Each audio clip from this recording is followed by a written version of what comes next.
एक गांव में रमेश नाम का एक व्यक्ति रहता था।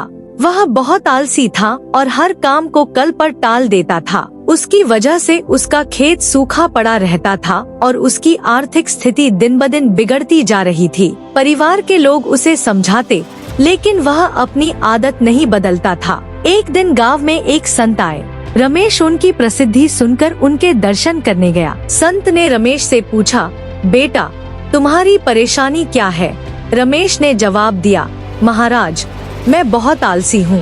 इस आलस की वजह से मेरी सारी जिंदगी खराब हो रही है। संत ने मुस्कुराते हुए कहा, आलस को खत्म करने के लिए एक आसान तरीका है। कल से सूरज उगने से पहले उठकर मुझे पास के पहाड़ की चोटी पर एक पत्थर रखना होगा। यह कार्य तुम्हें हर दिन करना है।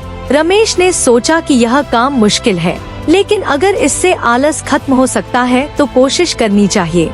अगली सुबह सूरज उगने से पहले रमेश उठा और पहाड़ की चोटी तक पत्थर लेकर गया। यह काम उसके लिए बहुत थकाऊ था, लेकिन उसने संत से वादा किया था, इसलिए वह रोज ऐसा करने लगा। कुछ हफ्तों बाद रमेश ने महसूस किया कि उसका आलस कम हो गया है। अब वह सुबह जल्दी उठने लगा और खेतों में भी समय से काम करने लगा। धीरे धीरे उसकी फसल भी हरी भरी होने लगी और उसकी आर्थिक स्थिति सुधर गई।